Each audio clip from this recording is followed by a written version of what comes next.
What's up, fellas? My name is Tucker. In today's video, we're going to be talking about some Collin Sexton trade rumors. Now, this is a player that I've talked about in a couple of different videos briefly, kind of explaining what his value would be, why it's a bit of a weird situation. We're going to talk about all those things in this video. We're also going to go through some fake trades that you guys sent me over on Twitter. We'll take a look at all that as we discuss the Collin Sexton trade rumors in today's video.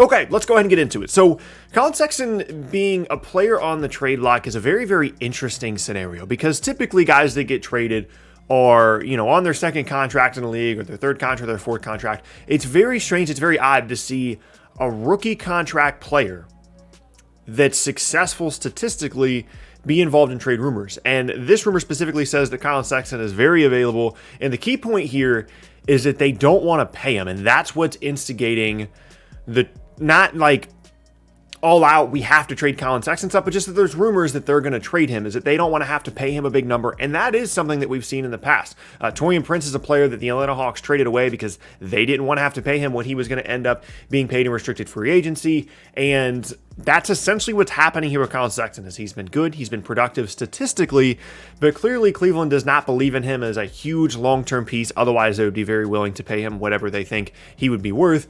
And of course, they hold a top pick in this draft, the third pick in the draft, and presumably they're going to end up taking a guard with that pick, and presumably they like Darius Garland better than Collin Sexton at this point anyway, so they're very willing to move on from him. However, it's difficult to talk about Sexton trades in a video like this because his value is just all over the place. I'm going to go and warn you all, for those of you guys that are waiting around for the fake trades and stuff, we've got a couple of them. The value, the compensation is all over the place because nobody knows what this guy is worth. Statistically, it looks like he's had a very good first couple of seasons in the NBA. As a guy that can really, really score, still needs to grow as a playmaker, and came into the league with a strong defensive reputation, something that has not followed him into the NBA.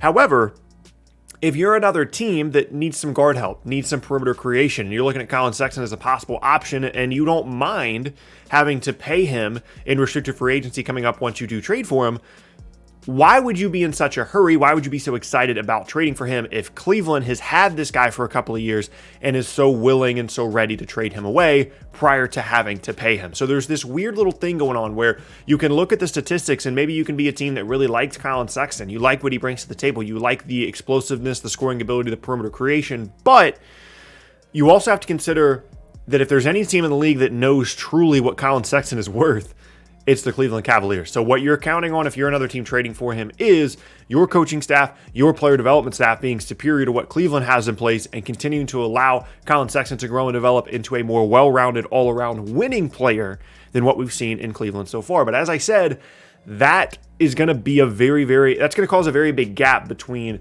maybe what some people think Sexton is worth just based off his value as a player statistically compared to what teams are actually willing to trade for him, when you're also considering the fact that you're not really trading for a guy on a rookie deal. You're essentially trading for a guy that's going to have to be paid here coming soon, and everybody knows that, so Cleveland might not have a ton of leverage here. Having said that, let's go and get to a couple of fake trades. I want to continue to warn people, values all over the place here. So if you're someone that's going to get really, really upset about a lack of compensation in a Collin Sexton trade, maybe these aren't for you, okay? But here's the three that we have. Campbell's in a trade in which the Mavs are involved. He says that the Cavs would get KP, Josh Green, and Jalen Brunson in exchange for Kevin Love and Collin Sexton. This is really, really cool and interesting to me because you could make the argument that if you're the Mavs and you think that you can get someone like Kevin Love to be a good, productive player for you, scoring, shooting-wise, all that stuff, you could make the argument that he's a better fit for what Dallas needs out of that spot than Kristaps Porzingis. He should be a more consistent shooter. He should be a more consistent one-on-one individual scorer than what Kristaps Porzingis showed. He doesn't have the size to play the 5, which is why they brought in KP. But if you think that you can get a full-time 5 in free agency or relatively cheaply, which is not all that difficult to do, like Kevin Love's not a bad player to have on the Cavs if you're just all out on Kristaps Porzingis and you're trading away two guys in Josh Green and Jalen Brunson. Green that has potential, Brunson that's a very, very good player, is a solid role player, for someone with more ceiling, more upside, and is a bit more explosive in Collin Sexton, gives you that perimeter creation that you're looking for. Meanwhile, if you're Cleveland, You get 2 cheaper young guards that you can allow to continue to grow and develop that also won't get in the way of whatever you're potentially looking to do with this 3rd pick. If you bring in Josh Green and Jalen Brunson, those guys are not going to get in the way of, Jalen Green or Jalen Suggs, right? And then Kristaps Porzingis fits much better along whatever timeline you're trying to build there in Cleveland than whatever Kevin Love was giving you. Now, granted, is KP going to be excited about playing in Cleveland? Probably not. You got to figure out what to do with him and Jared Allen. But specifically from a timeline perspective and a youth perspective, KP is definitely a better player to have if you're Cleveland than Kevin Love is. Now, the thing here with Dallas is Kevin Love obviously makes a lot of money, so he just slides into that KP slot. But then you've got to re-sign Collin Sexton, what's probably going to be a significant deal, because if you're trading for him, you obviously believe in him as a player. You think that there's some significant value there. And what that means is you're probably locking yourself into a trio of Luka, Collin Sexton, and Kevin Love, which doesn't really sound all that ideal on paper. So maybe you would rather look at KP deals that give you a bit more flexibility in terms of your contract structure and your roster, rather than kind of locking yourself into that trio when you don't really know if Collin Sexton works. You don't know if he's going to be willing to be an on and off ball guy alongside Luka. It could just be Dennis Smith Jr. 2.0, just with a better player in Collin Sexton, and just a fit that doesn't really work alongside Luka. So I'm honestly more interested in the Kevin Love, Kristaps Porzingis part of this than I am in Collin Sexton being involved here, but it is an interesting trade, and Campbell, I appreciate you sending it in. Next up now, Jason has a trade in which Collin Sexton ends up in Milwaukee. In the trade, the Cavs get Dante DiVincenzo, Jordan Nwora, and 2 second-round picks, one of which is basically a first-round pick, by the way. It's a 2021 second-round pick from Houston. It's the 31st pick in the draft. It's pretty close to being a first-round pick in exchange for Collin Sexton. So here is basically what's happening here. The Cavs aren't getting away from the, we have to pay a guy thing, but DiVincenzo, assuming that they go out and get, a guard in this draft, or even if they don't get a guard in this draft, he just fits better probably for what Cleveland wants to do long-term on the wing, to where, let's just say they trade Sexton and then Evan Mobley slides to them at 3 because Houston takes a guard at 2. Then you're looking at Darius Garland, Dante DiVincenzo, Evan Mobley, whatever you can get for Kevin Love, Jared Allen. You're starting to build a roster that makes sense rather than just a roster of young, talented guys. And that would be the motivation behind this trade, is not having to give Sexton a huge number. DiVincenzo should get a smaller contract than what Sexton could potentially sign in restricted free agency.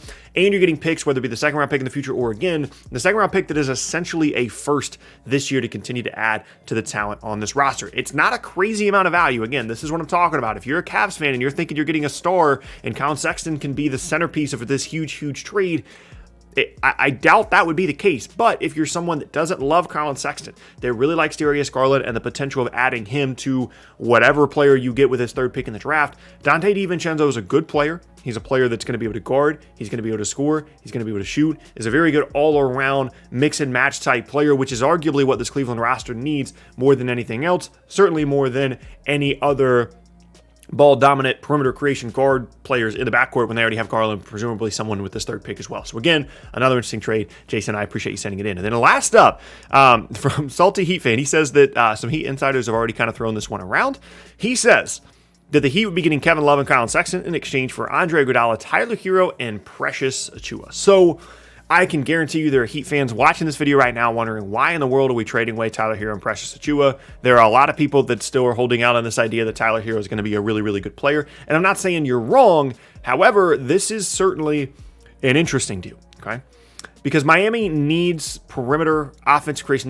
They need a punch in the backcourt, right? You have no idea if Goran Dragic is going to be back. Oladipo is a thing, but you have no idea if he's going to be healthy. JB's getting older. So having someone like Collin Sexton that presumably the Heat will be able to grow and develop certainly helps you here. And then again, I really do think that even though Kevin Love doesn't have actual trade value because of the hugeness of the contract, I think that whatever team ends up trading for Kevin Love, if he's in a situation where he can win basketball games, Dallas, Miami, he can help your team. He can make shots. He can score individually in the post. He's not going to be a very good defender, but he can help your team. I truly believe that. And for Miami, if you're going into next year, let's say you bring back Kendrick Nunn and Duncan Robinson, and you're looking at Collin Sexton, Kendrick Nunn, Jimmy Butler, Kevin Love, Bam Adebayo, you're starting to kind of build something there. And I know they like Tyler Hero, and I know they like Precious Achiuwa, and Andre Iguodala is what he is. but it's still an interesting scenario to take a look at if you believe in the ability of Collin Sexton to potentially raise the ceiling of your roster. But as you're looking at these 3 trades throughout the video, you can kind of understand the difficulty of not only finding trades for this guy, but finding a place for him to go, a team that would be excited about bringing him in. It's a very, very strange and an odd situation. I do 100% believe this report that Cleveland is looking to trade him.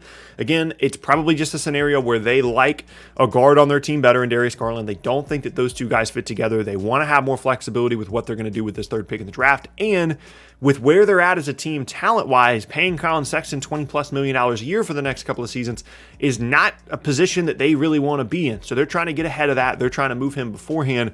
But when you deal with such a complicated situation with potentially having to pay him, not knowing if he's really any good. Is he just like a guy that's putting up big numbers that doesn't actually help your team win? Are you trading for a guy that's not actually going to help you? There's so many different things to consider here that make this one of the more complicated, trade possibilities in the league right now. I wouldn't be shocked if it happens, but whatever it ends up being, if it does happen, the compensation is going to surprise a lot of people either way. Either it's going to be a lot of compensation or it's not going to be very much. And either way, I think it's going to be a surprise whatever Collin Sexton eventually gets traded for. But that is going to be the end of today's video. Thank you guys so much for watching. Once again, my name is Tucker. You can check out the boxes on screen for more videos from me. Leave a like, rating, consider subscribing as well for more NBA content every single day. Hope you guys have an awesome rest of your Monday, and I will see you all next time.